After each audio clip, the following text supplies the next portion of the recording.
Hey everybody, this is Mr. Piercy, and what we're going to be taking a look at in this video is an extension of what we use in geometry as far as our logic and our reasoning are concerned, and how we're going to apply it with some algebraic processes.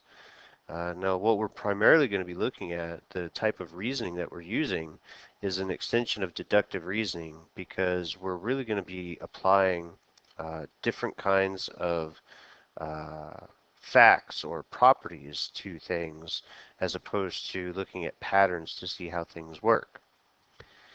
So in algebra, when we're solving an equation, we have these properties. We just don't really talk about them a whole lot. The addition and subtraction property are essentially the same thing. And that's basically saying is that if I take something from one side of the equal sign and move it to the other side, that's the addition property.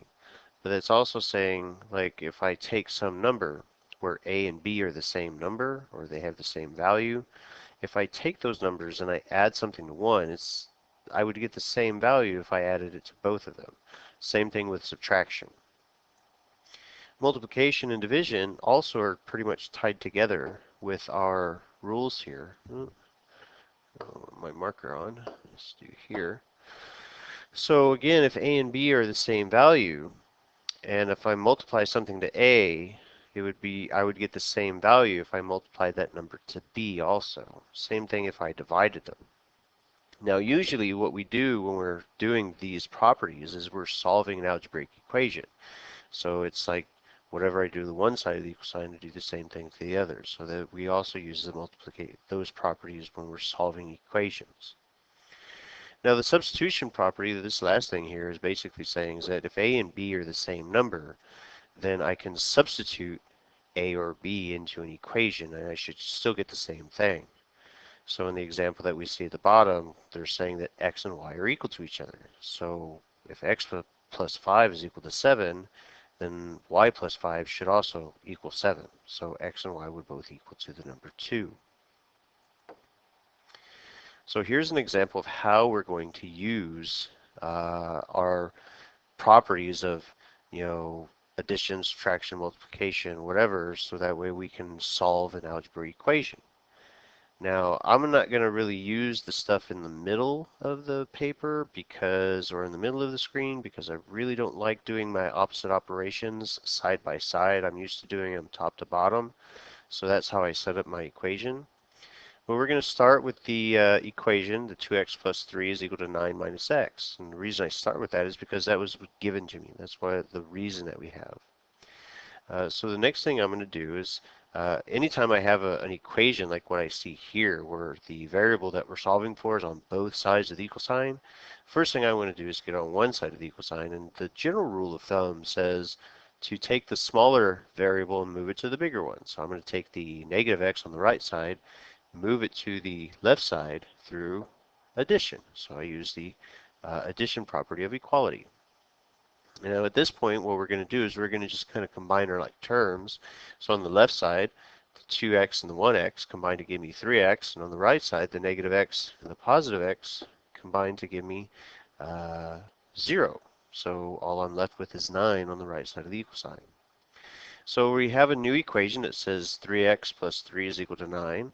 And now I'm going to move the 3 that's on the left side of the equal sign away to the other side. So I'm going to add 3x or subtract 3x from both sides.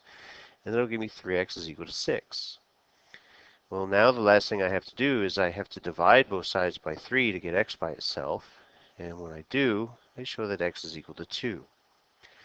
And so most of the steps that we do when we work with an algebra problem, we've kind of internalized it. We've integrated it into our just our normal thought processes, and we don't really explain what we're doing.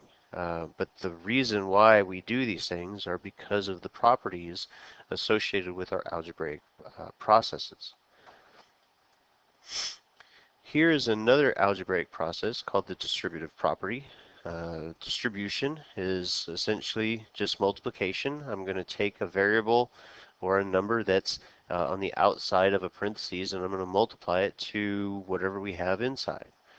Usually we have something like that when we have a variable on the inside of the parentheses, so we can't add inside of the parentheses like our order of operations would say to do. Uh, but so a times b plus c inside of the parentheses, if I distribute the a into the parentheses, it gives me a times b plus a times c. You might have also seen examples of like that in algebra when you had to start factoring out a greatest common factor. Well, here we have another example. We want to solve the equation, but in this case, in order to solve the variable for x, we have to get it out of the parentheses. And the way that we do that is by distributing the negative 4 into the parentheses through multiplication, because when I distribute, the parentheses go away. So we start with the original equation, because that was given to us. Distribute the negative 4 into the parentheses through multiplication, and I get negative 24x minus 8 is equal to 64. Well, since in this case the variable is only on one side of the equation, that means we're going to start moving everything away from it. Now at this point, the way, if we were in an algebra classroom, or if we were working these types of problems, the way I explain it to students is usually we use our order of operations backwards. Now if I knew what number x would be, I would multiply it to the negative 24, then I would subtract the 8, because order of operations says do your multiplication, then do your addition or subtraction. Well, in this case, because we're solving for x, we have to get rid of everything that's not x. So we do our order of operations backwards. I'm going to get rid of any addition or subtraction that's with my variable first, then I'll get rid of any multiplication or division stuff that I see. So we start by moving the 8 from the left side to the right side through addition. So I move 64 plus 8 would give me a 72 on the right side of the equal sign. Now, since the negative 24 is multiplied to x, we get rid of it through division, because negative 24 divided by negative 24 would simplify to be 1, and 1 times x is just x. So in this case, x would be equal to negative 3. So at this point here, what I would like you to do is go ahead and pause the video and work out these two problems. Now, it's not so much simply solving it, but you need to pay attention because it is asking you to write a reason for each step. What is the reason? Why are we doing those processes? So go ahead and pause the video and answer these questions, and when you're done, hit play and look and compare your work with mine. Alright, so hopefully you've done what I've asked you to do. You've worked out the equation, and not just worked out the equation to solve for x, but given a reason along the way for each step. So I start with the original equation because that was given to me. Then I'm going to get my variable x on one side of the equal sign, so I move the x on the left to the 2x on the right through subtraction. And when I simplify everything, I get negative 5 will be equal to 7 plus x. And finally move the 7 from the right side to the left side again through subtraction, and we wind up with x being equal to negative 12 for the first one. Here in this case, example 2, I have to distribute the 4 into the parentheses, so that way I can kind of get 4 by itself. Actually, I really don't have to do it that way. I just think it would probably be easier to do it in this case. If I really wanted to, I could have divided both sides by 4, and that would have gotten rid of the parentheses also, but then I would have wound up with a fraction of negative 1/2 on the right side of the equal sign, and I would really avoid working with fractions if I could. So I distribute the 4 into the parentheses, and I get 20 minus 4x is equal to negative 2x. Since I have x on both sides of the equal sign, again I want to move the negative 4x from the left side to the right side through addition, and that gives me the 20 equals the 2x, and then divide both sides by 2 to get x by itself, giving me x is equal to 10. Now here, this is essentially the same kind of question, except it's asking us to, we're giving it some kind of a real world situation. We're applying it to how something is done.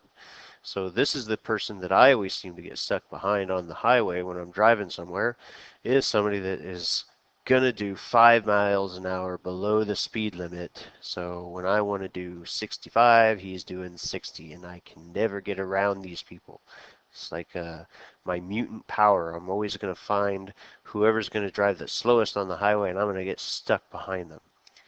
So anyway, how we're going to set up and solve this equation. We want to solve this equation for s. So we want to get s by itself. So the first thing that I'm going to do is start with the original equation. Obviously, that's a given to you. And at this point, we can divide both sides or distribute the 3.5 into the parentheses. And then we can, at that point, again, we're going to do our order of operations kind of backwards to solve for s. Move the 17.5 over through addition. And then that gives me 3.5 is equal to all of that stuff. And so now I want to get the s by itself. So I'm going to divide both sides by s. And I wind up with d plus 17.5 is equal over 3.5. Now, the way it's written for you with the notes, as far as we only have the one denominator in the answer, it's written that way typically to show because we have a common denominator. The d variable has a denominator of 3.5 because I have to divide everything by 3.5. Same thing with 17.5. And you could actually simplify the 17.5 over 3.5 if you really wanted to. But because they're fractions or because they're decimals, we're going to just go ahead and leave them the way they are. So we've isolated s, so we're okay. We've gotten it by itself. Now here, these are very important terms that you need to remember. At least two of the three are very important because what we're going to be doing throughout the rest of the time that we're in or taking a high school geometry course is a lot of times we have to justify why something is the way it is. And these are properties, not necessarily algebraic properties, but these are very much used with geometry figures to justify why something is, congruent or similar to something else. So the first one that we see here is the reflexive property of equality. This is a very significant property that we use in figures. Usually we use it when we have segments or angles that are used or that are common between figures. Sometimes we can use it with real numbers, but more often than not, we're going to see it with segment lengths or angle measurements. So in the example that I'm giving you is that essentially we have two triangles that are sharing a side, segment KT. Well, segment KT would be congruent in both of the segment or in both of the triangles because it's the same one, it's the same segment. So of course it has to be the same, but that's called the reflexive property of equality or congruence or something depending on what you're using. Now, the symmetric property, out of the two of the three here are very important. The one that's really not so significant, I really don't see it used very often, is the symmetric property of equality. And that's basically saying that the order in which I put the numbers, it doesn't matter. If I say A is equal to B, then I can turn around and say B is equal to A, or segment is equal to segment. The order that I put the equal sign doesn't really matter. Symmetric property is pretty straightforward. We really don't use it a whole lot in geometry. Oh, I'm going too far down. Don't want to give you that stuff yet. So the last one that we're going to look at, this is another very significant property that we use a lot of in geometry, is the transitive property of equality. The transitive property of equality is very similar to one of our laws of logic called the law of syllogism. And the reason why it's very similar is because the output of one happens to be the input of another one. And we see that here. Let me pick a brighter color instead of the black on black here. So here the output of this happens to be the input of this one. So that leads me to this conclusion. That's very much what we do with our conditional statements and our law of logic, with in this case the law of syllogism. It allows me to kind of cut out the middleman and go, from the beginning straight to the end. So down here, what we're seeing, the reason why the reflexive property and the transitive property are used a lot is because one of the things that we use with our logical reasoning is something in geometry called two-column proofs.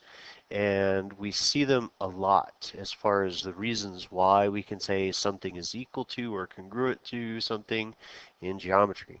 So here we have a proof that is asking us, and we see down here we're using the transitive property, and in this one we're using the reflexive property. We're going to see these things used quite a bit when we start doing two-column proofs. We just haven't gotten to that part yet when I'm making this video. So here, we want to use the properties of those equality things that we just saw to show that this segment CF and segment AD, that they have to be equal to each other in length. So how are we going to do that? Well, if we look at the diagram, we see that we have some congruency markings. So based on the congruency markings, I can say that EF and AB are the same, and BC and DC or DE are the same. And I know that, even though they're not telling me that in words, I know that those are congruent to each other because of the markings. I know that they're equal to each other. That's what the hash marks on the segments tell me. Well, when I look at segment AC, looking at segment AC, it's made up of, here's segment AC. And I can see that segment AC is made up of two smaller segments, AB and BC. So going back to previous information that we've done in Euclidean geometry, is that that's known as segment addition, where I say two smaller segments add together to make a bigger segment. Same thing with DF. Segment DF, if I look at that one, from D to F, it's made up of two smaller segments also, from DE and EF. So I'm going to substitute those here, and I'm going to say that's also segment addition. Well, if AB and EF are the same, and BC and DE are the same, because they're segments, congruent symbols, then I can now say that DF must be equal to AB or BC plus AB, and that's simply substitution. Because if two things are equal to each other, it doesn't matter which words or which numbers or symbols or letters in this case that we're using. So DF, since DE and EF are congruent to BC and AB respectively, as we see up at the top where the given information was, I can now say that DF is equal to BC and AB.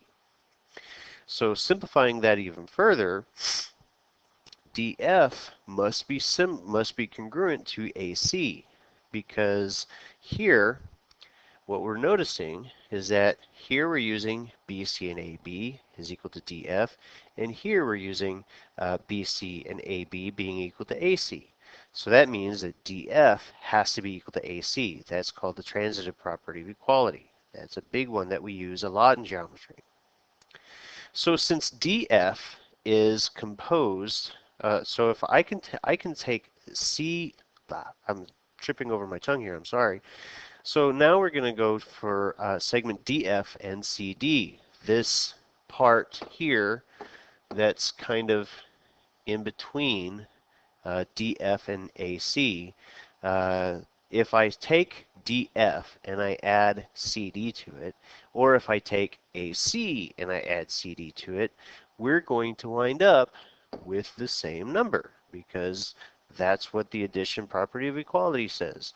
We know that we've established that from A to C, they're the same, because segment addition is, or it's the same as from A to C as it is from D to F. So if I take CD and I add it to either of those two segments, they have to be the same. So from what we're trying to show is that from C to F and from A to D that they're the same, and that's essentially what we were going through in this whole process. So by combining the fact that, well, from C to F, it's made up of all these things that are the same as it is from A to D, then we can use all of this stuff here that we've started out with the given information, segment addition, substituting things that are the same. Here, this is essentially what we would call a two-column proof in geometry. The stuff on the left are the statements. The stuff on the right are the reasons. So whether you realize it or not, this was your first official two-column proof for high school geometry. So congratulations. At this point here, Oh no. Okay, well you got 6 there as an answer. Apparently I forgot to make that one invisible. But go ahead and answer questions 3, 4, and 5 at the very least, and see what you get for those. So pause the video, answer those 3 questions, and when you're done, hit play again and compare how your work looks with mine. Okay, so hopefully we have our answers worked out.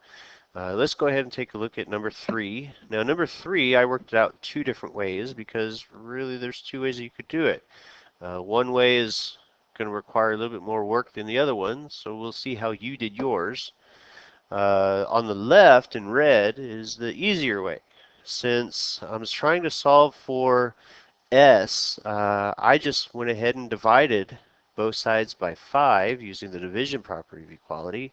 And by doing that, I got rid of the parentheses.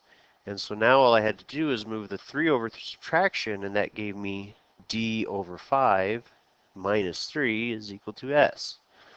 Now, if you went ahead and did the distribution, if you distributed 5 into the parentheses, you would have gotten 5s plus 15. Then you would have moved the 15 over through subtraction, then divided both sides by 5. And if you simplify the 15 over 5, you still wind up with d over 5 minus 3 being equal to s. So either way you get to the same answer, but the way that I did it on the left in red saved you a little bit of work. So here in example 4, if JK and JK are similar, are used, so the output of one is the input of the other one, we could think of that as, well, maybe that's the like the law of syllogism again, where the output of one is equal to the input of the other one. But if you notice, the GH and GH is shared. So when I look at this one, that's really going to tell me that's the symmetric property of equality. Well, moving on to 5, again, I notice here the output is the input of the second statement, and this one, the 44 and the R, they're different. So that allows me to say, oh, I don't want to circle that. That allows me to say that I can just go straight from here to here with my conclusion, and that R is equal to 44. Well, that property is the transitive property of equality. And well, the last one, I forgot to hide that one apparently. That's called the reflexive property of equality when something is equal to itself. Now what that looks like, let me just show you real quick what that might look like. We can have a triangle, like say like this, and let's say that this right here is point N, and we'll call this M, and we'll call this R just for something. Well, here, if I, let's do blue. If I take that and I kind of add another little triangle here, where let's call this,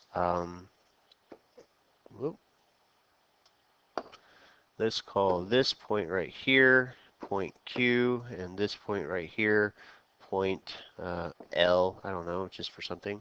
So essentially we have 2 triangles. I have triangle NMR, and I have triangle NLQ. Well, since they both share that angle, the 2 triangles, then it makes sense that since they share that physical triangle, or share that physical angle, that it must be the same in both figures. So that's how we would look at the reflexive property of equality in a diagram like that. Well, that's going to take care of the properties that we're talking about here. Properties of, you know, the arithmetic properties, where the properties of addition, subtraction, all that stuff, and the more geometric properties with the properties of the primary ones that we're really looking at are the reflexive property and the transitive property. You can see we didn't even see an example that used the symmetric property because we really just don't see it used very often. But if you have any questions about anything you've seen in the video, by all means, please let me know what they are, and I'll be happy to help you out. But until next time, ladies and gentlemen, thank you for watching, and take care.